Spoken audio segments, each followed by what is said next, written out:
Bonjour à tous, bienvenue sur CryptoForce. Déjà, je vous souhaite un joyeux Noël. J'espère que vous avez passé un bon réveillon également. Vous avez été bien gâté par le Papa Noël. Voilà, donc tout ça, eh bien, ça affiche un peu une clôture de l'année 2022. Bon, on a encore jusqu'au 31, hein, on a encore quand même le temps de faire la fête. Mais c'est vrai qu'on sent la fin de 2022 arriver. On arrive à 2023 qui va sûrement être un peu turbulent et on va voir pourquoi.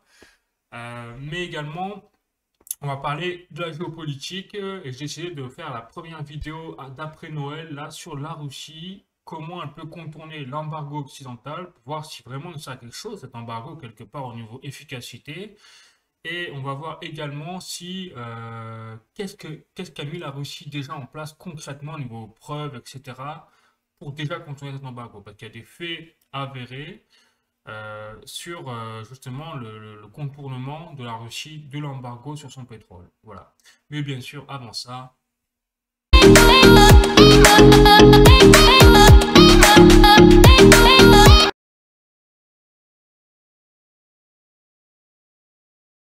donc j'ai fait un article récemment sur effectivement comment la Russie contourne-t-elle l'embargo occidental contre son pétrole. Alors déjà, pour faire un petit rappel du contexte très rapide, c'est vrai que le 5 décembre 2022, enfin depuis le 5 décembre 2022, on a l'embargo occidental contre la Russie au niveau du pétrole russe. L'embargo, en fait, il consiste à, d'un côté, on a la majorité des membres du G7, la majorité des membres de l'Union européenne, on a les États-Unis, l'Australie, en fait, qui ont justement pris part dans cet embargo contre la Russie. Et l'objectif dans cet embargo, déjà au sein de l'Union européenne, c'était de consister à couper net 90% des arrivées de pétrole russe au sein de l'Union européenne, ce qui représente quand même pour cette Union européenne 25% des arrivées totales de pétrole sont coupées net. Bon. Donc soit dit en passant, voilà. Et la deuxième vraiment stratégie de cet embargo, c'est le plafonnement des prix du baril de pétrole russe qui a été fixé à 60 dollars. Parce que pour rappel, là le baril de pétrole russe Oural, parce qu'il y a plusieurs zones, eh bien, il était fixé à peu près 65 dollars il y a quelques semaines. Bien sûr, ça fluctue, mais l'objectif voilà, de ce plafond, c'est de faire réduire au maximum eh bien, les bénéfices de la Russie sur son pétrole en plafonnant ses prix afin qu'ils ne soient pas trop élevés et donc eh bien, que ces bénéfices soient assez limités pour soutenir indirectement la guerre en fait, de l'Ukraine contre la Russie. Voilà, donc ça c'est l'objectif de l'embargo occidental contre la Russie.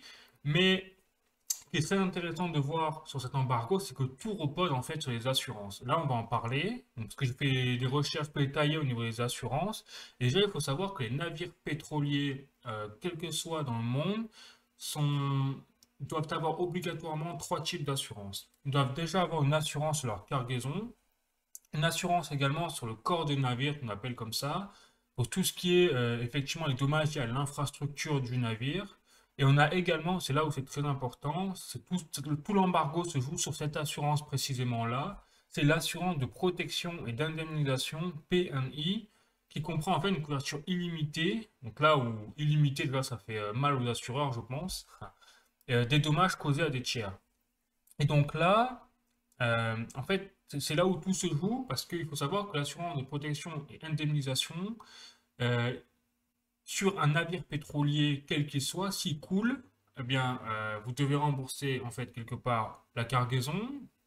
Vous devez rembourser, alors ça c'est les autres assurances, hein, mais vous devez rembourser l'infrastructure, le navire en lui-même qui doit coûter très cher.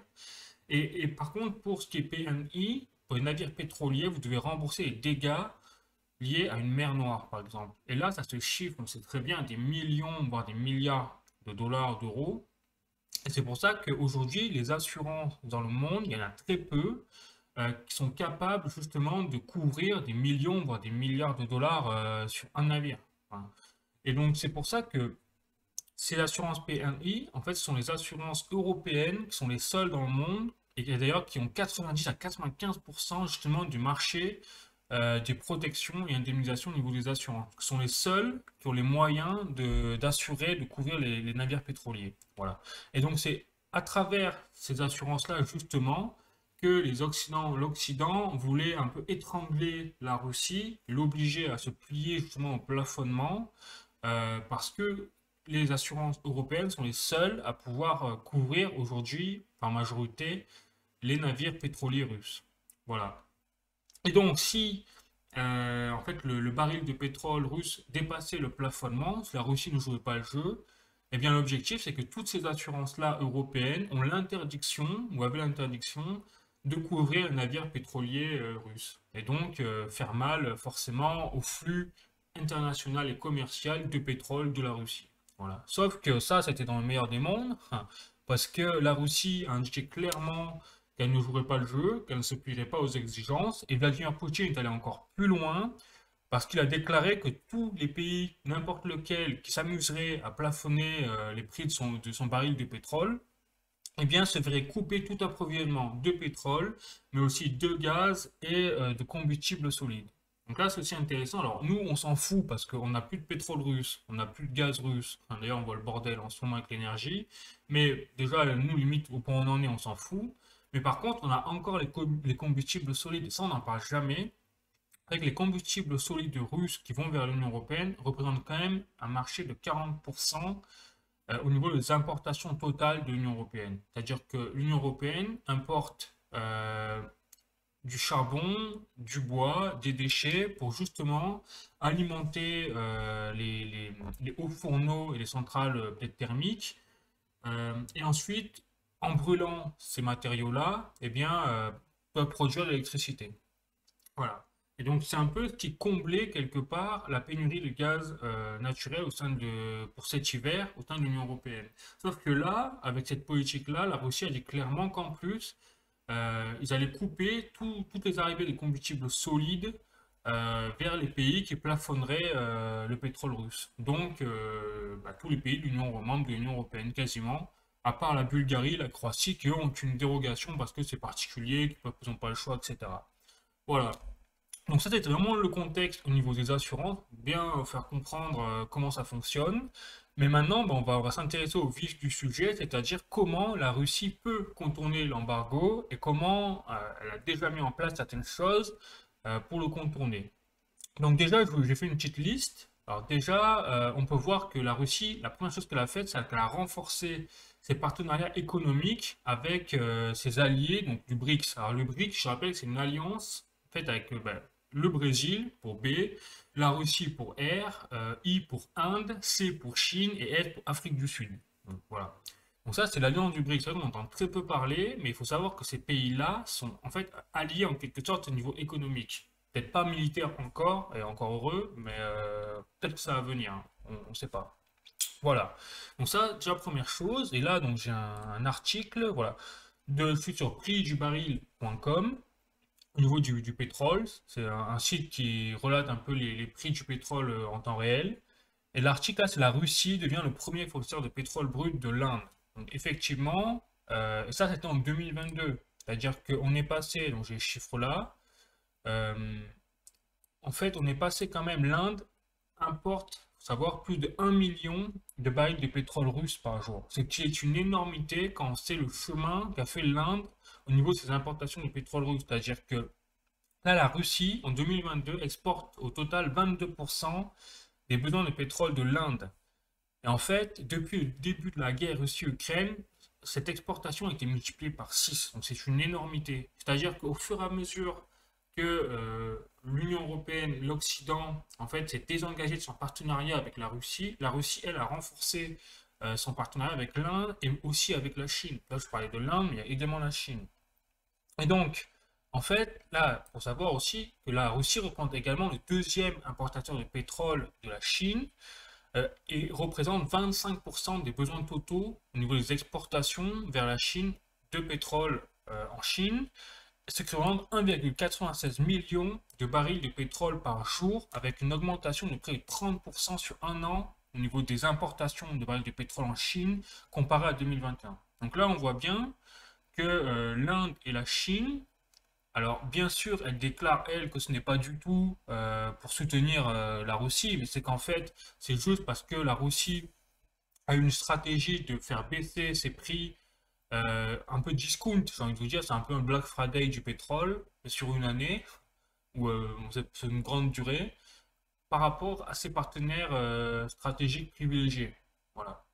Et donc, c'est pour ça que en ayant des prix cassés, eh bien, la Chine et l'Inde privilégient forcément de base enfin, le pétrole de la Russie. Mais bien sûr, derrière, on imagine très bien également qu'il y a forcément des enjeux politiques et que l'Inde et la Chine essayent de resserrer leurs liens de façon plus étroite avec la Russie, puisque la Chine est en tension avec l'Occident depuis toujours, j'ai envie de vous dire, et l'Inde commence à un peu avoir marre des États-Unis. Voilà. Donc, on voit bien que à travers cette alliance du BRICS, ces pays-là commencent à s'organiser pour, malgré tout, aider, euh, avec volonté ou pas, hein, après, on n'est pas dans leur tête, bien sûr, la Russie. Voilà. Bon, donc ça c'était. Alors là, j'ai encore un article de Business AM. Et d'ailleurs, quand je vous parle de ces enjeux politiques, c'est vrai que la Russie, comme on voit, l'Arabie Saoudite est redevenue le fournisseur numéro un de la Chine. Là, alors je sais plus c'est quand l'article, c'était voilà, en septembre 2022. Parce que auparavant, la Russie était repassée devant l'Arabie Saoudite. Donc du coup, là, ça fait un peu le jonglage entre la Russie et l'Arabie Saoudite au niveau du fournisseur numéro un de pétrole pour la Chine. Mais peut-être que dans 2 mois, la Russie repassera devant. Bon, bref. Voilà, donc ça, c'est une histoire de pognon, d'enjeux politiques, et on n'en saura encore jamais rien, si ce n'est que la Russie, quand même, exporte beaucoup plus à l'Inde et à la Chine qu'auparavant. Bon, donc ça, c'est la première chose déjà. Ensuite, la deuxième chose, c'est les assurances. Là, c'est très intéressant également, c'est parce que, comme je vous disais, auparavant, enfin, je dis encore maintenant, hein, ce sont les assurances européennes qui ont 90 à 95% du marché des assurances PEI.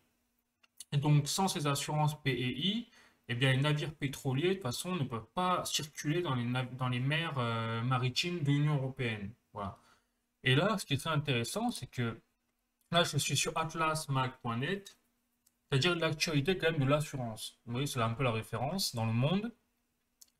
Et là, l'article, c'est l'Inde couvre les navires transportant du pétrole russe. Voilà. Donc, c'est comme je vous disais, la Russie commence à s'organiser justement avec ses partenaires économiques.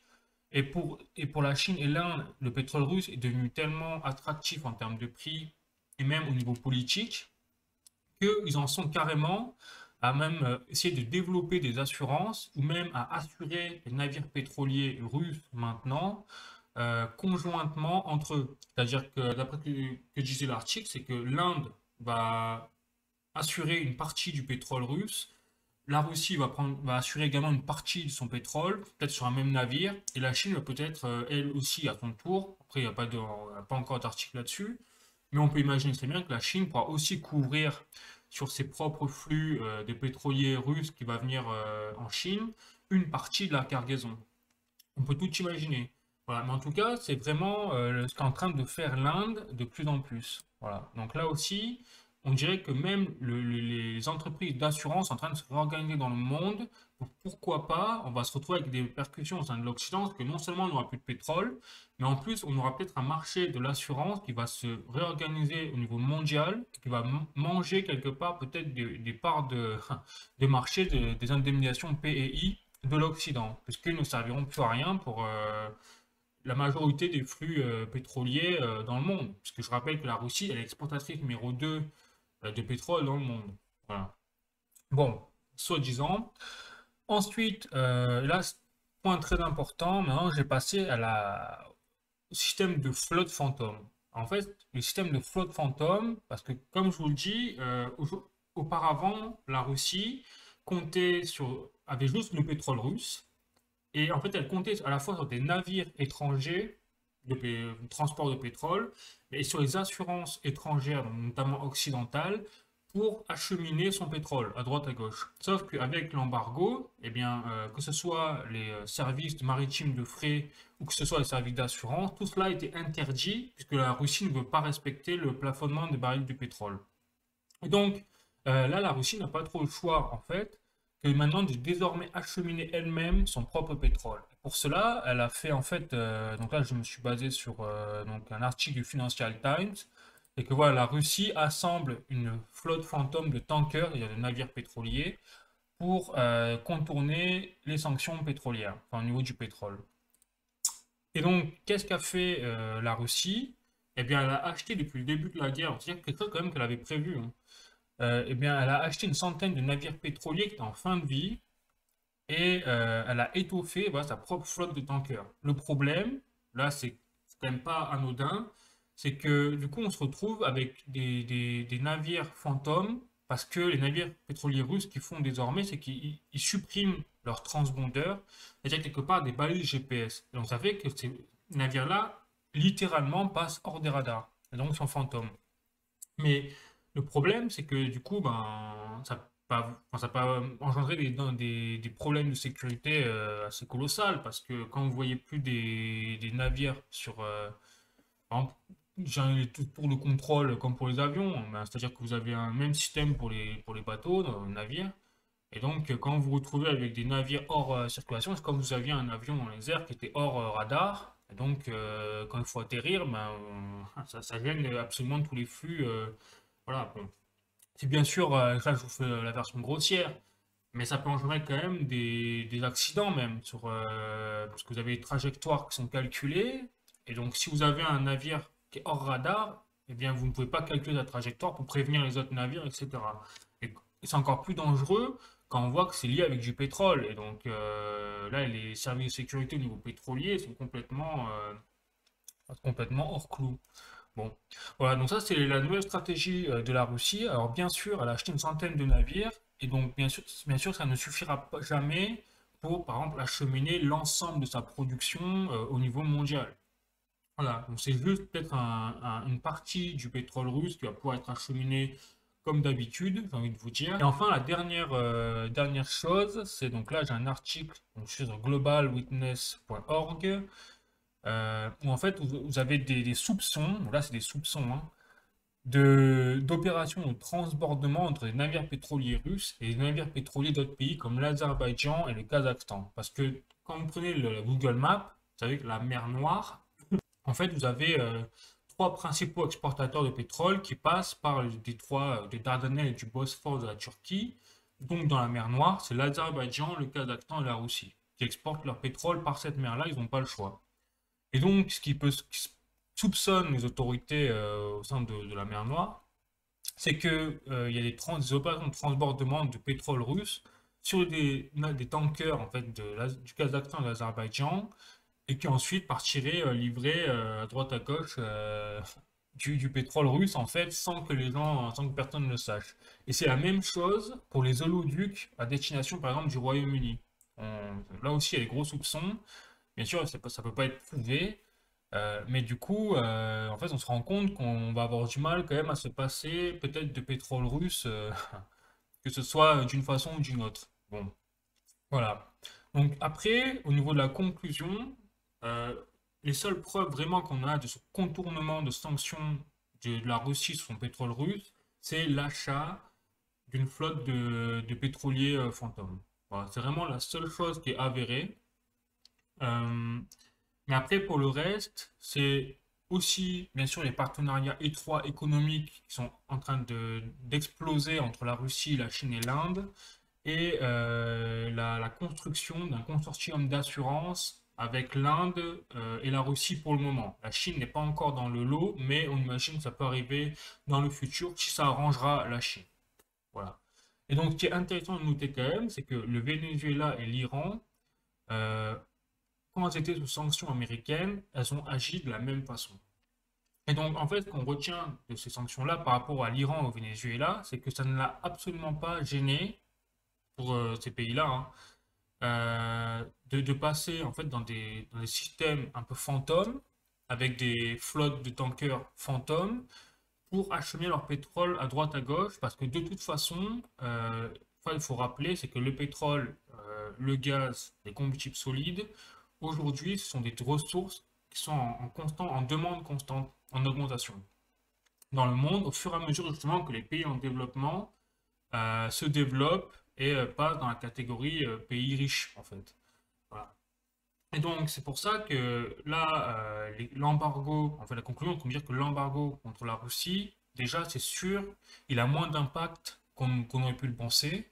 Il a un impact, mais je dirais que c'est court terme. Parce que comme on voit, la Russie est en train de tout faire pour renouer et écouler son pétrole à droite à gauche, sauf à l'Occident, parce que l'Occident n'en veut plus. Mais je pense que sur le court terme, effectivement, la Russie euh, va engranger moins de bénéfices, mais c'est même pas sûr. Parce que comme on est en train de voir que tout le flux pétrole, enfin, tout le flux de pétrole dans le monde est totalement déstabilisé, euh, bien, je ne serais pas étonné qu'en 2023, on voit une sorte de choc pétrolier, une explosion des prix du pétrole, parce que là, la Russie a annoncé que justement, comme elle ne pouvait plus acheminer, elle n'avait pas assez de tankers pour acheminer son pétrole, elle était obligée de réduire sa production de pétrole. Mais on est là dans un contexte où en octobre, pour rappel, la Russie et l'OPEP+, c'est-à-dire les membres de l'alliance qui exportent du pétrole et qui produisent du pétrole, eh bien, avaient déjà réduit leur production de 2 millions de barils de pétrole par jour. Donc là, si la Russie, qui est la deuxième exportatrice de pétrole au monde, eh bien, diminue encore sa production, ça veut dire qu'il va y avoir moins de pétrole sur le marché, quel qu'il soit, que ce soit le marché asiatique, indien, etc., il y aura moins de pétrole. Donc, on va peut-être, logiquement, avoir une augmentation des prix du pétrole et sans compter en plus la déstabilisation des marchés liée justement à l'embargo mis en place par l'Occident contre la Russie. Voilà. Donc, et si c'est le cas, si les prix augmentent, eh bien, la Russie aura beau avoir baissé sa production de pétrole, avoir baissé ses ventes vers l'Asie et vers l'Inde, pourquoi pas, ou vers globalement dans le monde, eh bien, comme les prix seront plus hauts, eh bien, elle fera peut-être le même chiffre d'affaires, le même bénéfice au niveau de son pétrole. Et d'ailleurs, c'est ce qui était exactement arrivé au début de l'année 2022, au début de la guerre, entre la guerre Russie-Ukraine. Voilà. Donc, et par contre, nous, en Occident, on va être amputé là, après avoir été amputé, avoir une pénurie de gaz naturel, on va avoir peut-être une pénurie de pétrole, puisque l'embargo est rentré le 5 décembre, on n'a pas encore totalement les effets. On a un nouvel embargo, cette fois sur les produits pétroliers raffinés russes, qui rentre en vigueur en février 2023. Et cette fois, ça concernera les produits pétroliers raffinés et donc les produits finis, c'est-à-dire l'essence, le diesel, etc. Voilà, parce que là, ça ne concernait que le pétrole brut, c'est-à-dire qu'il n'était pas raffiné et donc qui ne pouvait pas être utilisé tel quel, sans méthode de raffinerie, de raffinage effectuée. Voilà. Bon, bah sur ce, écoutez, moi je vous dis à bientôt. J'espère que vous avez aimé cette vidéo, ça vous a appris quelque chose. N'hésitez pas à mettre un like, à mettre des commentaires, même pour donner votre avis. Pour s'il y a des choses qui sont inexactes, n'hésitez pas. Si vous avez d'autres informations, d'autres sources, n'hésitez pas non plus. Vraiment, on est là pour échanger tous ensemble. Et puis, écoutez, moi je vous fais la bise. Je vous dis à bientôt. Ciao.